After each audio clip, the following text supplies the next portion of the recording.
Les signaux et entrées à la gestion opaque en République démocratique du Congo semblent être dans le rouge. Voilà pourquoi les structures étatiques du pays sont déjà à pied d'œuvre. Mesdames et messieurs, bienvenue à ces journaux. Au menu de cette livraison du début des week-ends, l'inspecteur général des finances, Jules Alinguete, a fixé l'opinion tant nationale qu'internationale sur les commissions d'enquête diligentées auprès des différentes structures étatiques du pays.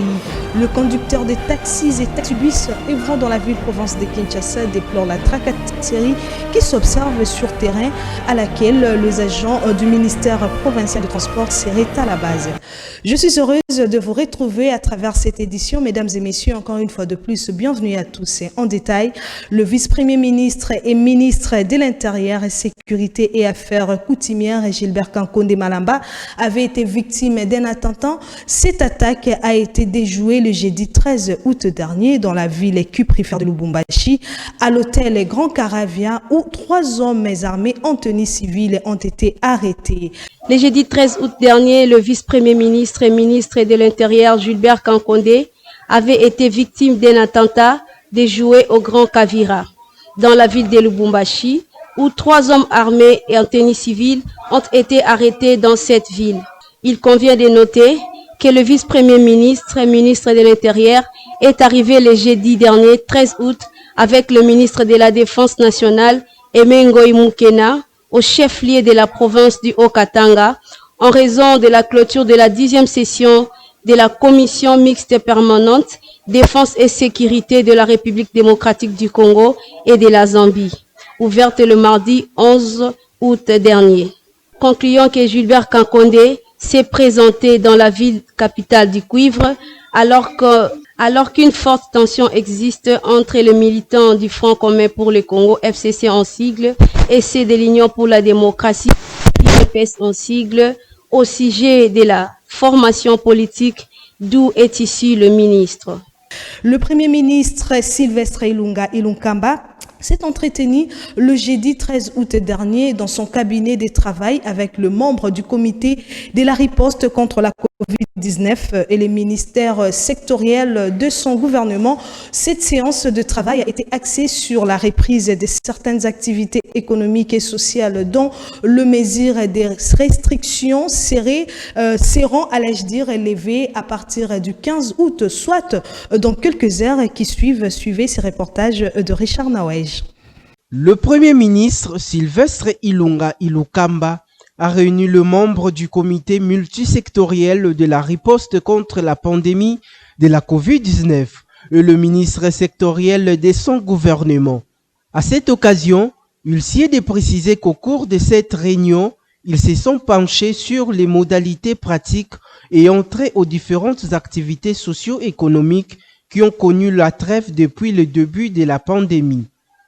Quant à ce, le ministre de la Communication et des Médias, Jolino Makelele, a fixé l'opinion. Oui, le Premier ministre a réuni le comité multisectoriel pour écouter les avis des différentes autorités concernées par la reprise de certaines activités annoncées pour le 15 août.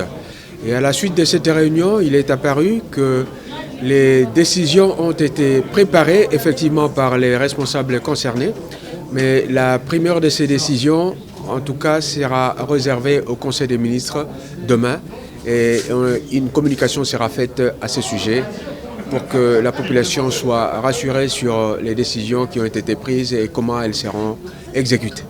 Ce sont les activités liées notamment à l'ouverture des lieux de culte, l'ouverture des lieux de manifestation. On a parlé des trafics aériens et des mouvements migratoires. On a parlé de tout cela, mais les options qui ont été définitivement levées seront, la communication de ces décisions sera réservée au Conseil des ministres. Par ailleurs, il est impérieux que les mesures édictées par les autorités compétentes soient respectées à tous les niveaux afin de pouvoir définitivement barrer la route à la propagation de ces fléaux mortels. Dans un autre chapitre, Patrick Mouyaya nous rappelle qu'au cours d'un point de presse tenu le jeudi 13 août dernier dans son cabinet de travail, l'inspecteur général des finances, Jules Alinguete, a fixé l'opinion sur les enquêtes auxquelles ses agents ont été diligentés à travers les différentes structures étatiques du pays pour afin élucider l'opacité qui avait élu domicile dans certains établissements publics. Au cours d'un point de presse tenu le jeudi dernier 13 août à Kinshasa, le tout nouvel inspecteur général de finances, chef de service Gilles Alinguete Kei, a annoncé que certaines missions diligentées par l'inspection générale de finances ont déjà pris fin. Il s'agit notamment de la mission relative à la gestion des fonds alloués pour la lutte contre la Covid-19 et celle du compte général de l'État au niveau de la Banque centrale du Congo. Et à ce titre, l'inspecteur général de finances a révélé que, de fait, de mégestions caractérisées ont été découvertes par les inspecteurs.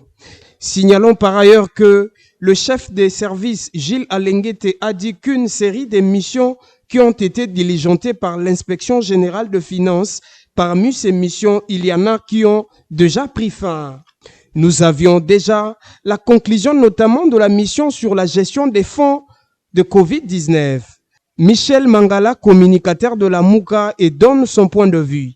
Nous sommes d'accord avec les enquêtes, mais toutes ces enquêtes devaient arriver jusqu'à sa fin. Mais nous avons une inquiétude du fait que la condition de vie de ceux qui devront plutôt faire ces enquêtes, nous avons l'impression que leurs conditions de vie ne répondent pas aux besoins sociaux de notre peuple, qu'ils ne parviennent pas à tenir les débuts du mois. Donc, choses qui peuvent handicaper le poursuite ou le jugement de ces gens-là. Au préalable, il devait d'abord commencer à mettre des conditions de vie meilleures auprès de ces gens pour que ces gens-là ne soient pas tentés une fois de plus par la corruption. La mission sur la gestion des comptes généraux de l'État au niveau de la Banque centrale, l'inspecteur général de finances a trouvé de feux de mégestion caractérisés et nous avions déjà saisi la justice de la République où nous avons transféré les dossiers pour une prise en charge à la justice congolaise, a dit l'UGF, chef de service. Il a aussi ajouté son vœu et que la justice interpelle dans tout le prochain jour les personnes impliquées dans cette mégestion constatée.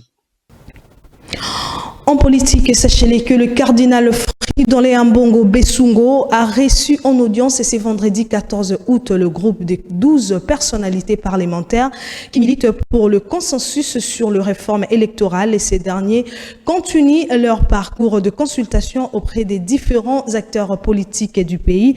Nous y reviendrons avec force et détails dans nos prochaines éditions. En province, précisément au Nord Kivu, notre consoeur Corinne nous apprend que un crash d'avion s'est survenu près de la ville de Bukavu, dont 4 personnes à bord ont connu la mort. Le gouverneur de cette province, Théo Ongwabige, a présenté ses condoléances aux familles des victimes du dit crash. Le jeudi 13 août dernier, le gouverneur de la province du Sud Kivu, Théo Kassi Ngwabige, a annoncé le crash d'un avion qui avait 4 passagers à son bord. Selon le gouverneur du Sud Kivu, cet avion est l'un des appareils appartenant à la société AGFRECO qui provenait de Kalima en partance vers la ville de Bukavu. Signalons que cette société a déjà fait 5 morts le lundi 30 janvier dernier dans un crash d'un Antonov 28 affrété par AGFRECO en provenance cette fois-là de Bukavu. Et dans un regret profond, le gouverneur Théo Kassi Ngwabige dit « Je partage la douleur avec les familles éplorées et présente mes condoléances les plus attristées aux familles des victimes du dit crash. » Par ailleurs, les autorités de Kinshasa devaient se prononcer tout prochainement. Dans un autre chapitre, M.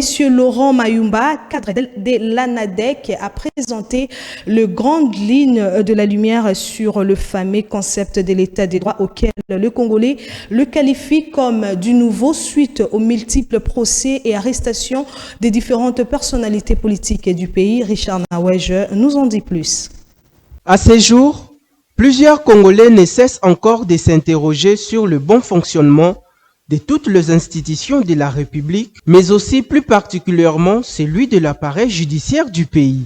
Sur cette note, certaines personnes se demandent à l'heure actuelle si les Congolais vivent-ils réellement d'un état de droit et d'une justice distributive et équitable. Pour ce faire, M. Muyumba Laurent, cadre de l'ANADEC, n'a pas donc manqué de placer un accent particulier. Un état de droit, c'est un système institutionnel dans lequel la puissance publique est soumise au droit. Bon, quand on dit la puissance publique même fondée sur le principe et le respect des normes du juridique, chacun étant soumis aux mêmes droits,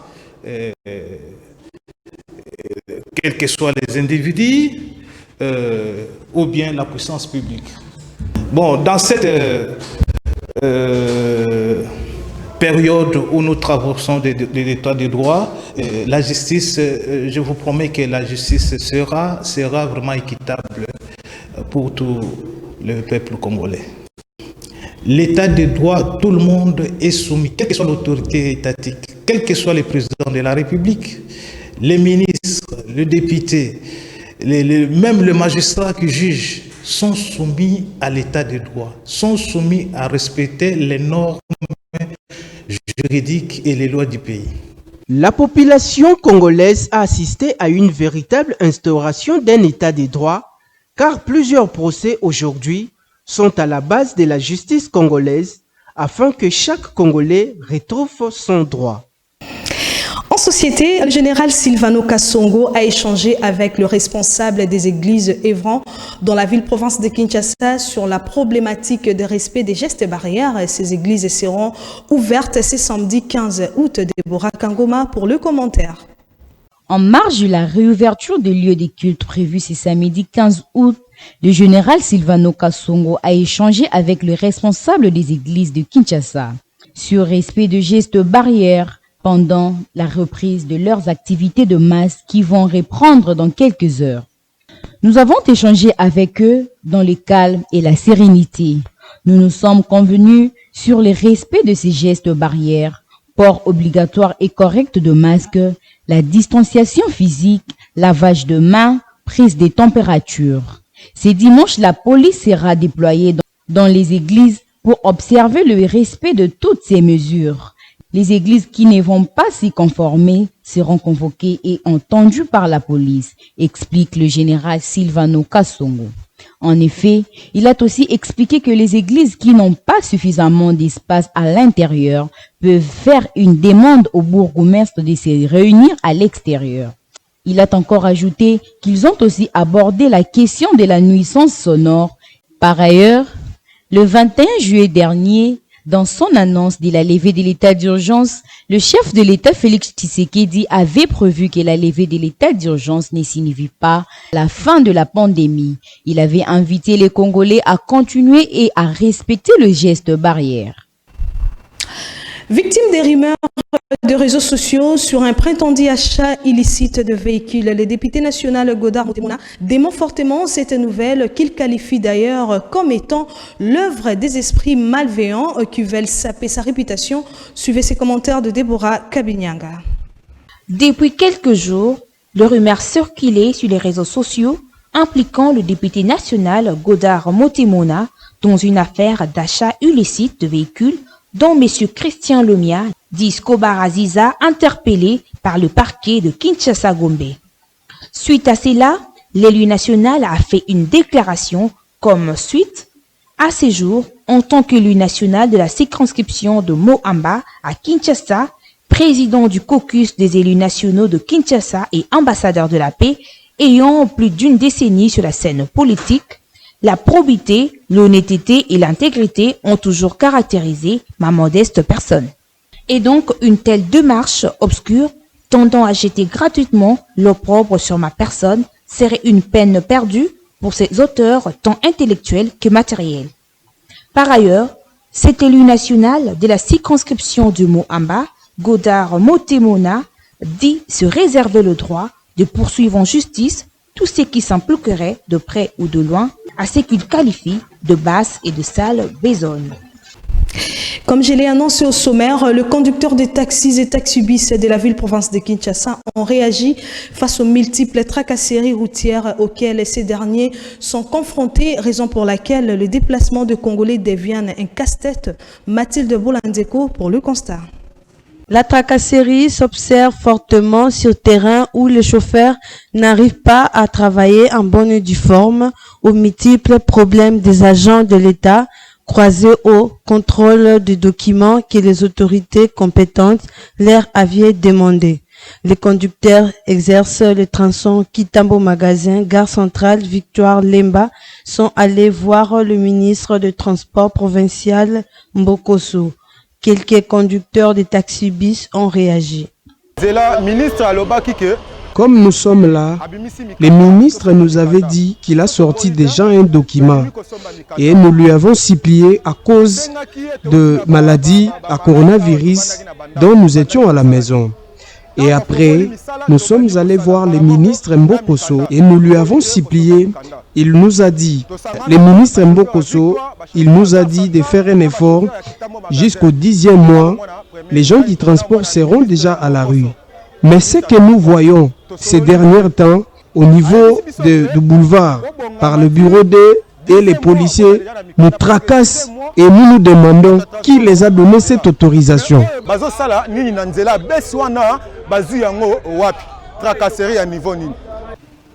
En santé, votre rédaction vous plonge dans une zone forestière pour s'enquérir de bienfaits de mangousta, est un fruit tropical reconnu pour son pouvoir antioxydant. Il est utilisé pour ses bienfaits dans le pharmacopée asiatique, allais-je dire, et ancestral. C'est aussi un produit de santé naturelle et détaillé dans ses commentaires. Des formes arrondies et de la taille d'une petite orange. Le mangousta est apprécié pour sa chair désaltérante, au goût à la fois sucré et d'acide. Les jus de mangousta, tout comme celui du goji ou de l'acaï, arrivent de loin, avec une réputation de panacée. Mais les essais cliniques manquent à l'appel. Il est par conséquent impossible d'évaluer l'efficacité de ces fruits pour la prévention ou le traitement de maladies. Pour ses valeurs nutritionnelles, ces fruits ont une valeur nutritionnelle exceptionnelle. On y retrouve notamment des fibres et des glucides en quantité considérable ainsi que le vitamine A et C, du calcium, du potassium et du fer. En outre, ces fruits contiennent en grande quantité toutes les formes de vitamine B, ce qui inclut entre autres le vitamine B1, B3, B9. Il est très important de rappeler que ces fruits contiennent énormément des xanthones. Et bien pour terminer en sport, l'attaquant congolais du tout-puissant Mazembe, Jackson Moleka, a signé un contrat avec le club belge des Standards de Liège pour 4 saisons. C'est sur cette note sportive que nous mettons un terme à cette édition du journal télévisé, mesdames et messieurs. Mais avant de vous quitter, place au sommaire. L'inspecteur général des finances, Jules Alingueté, a fixé l'opinion tant nationale qu'internationale sur les commissions d'enquête diligentées auprès des différentes structures étatiques du pays. Le conducteur des taxis et taxibus œuvrant dans la ville-province de Kinshasa déplore la tracasserie qui s'observe sur terrain à laquelle les agents du ministère provincial du transport seraient à la base. C'est la fin de ce journal, mesdames et messieurs. Le coronavirus nous inquiète en République démocratique du Congo. Soyons toujours prudents car la santé n'a pas de prix, dit-on. Que la paix du Seigneur Jésus-Christ de Nazareth règne sur l'ensemble du territoire congolais. Je vous retrouve prochainement. Mais en attendant, restez branchés pour la suite de nos programmes. Au revoir.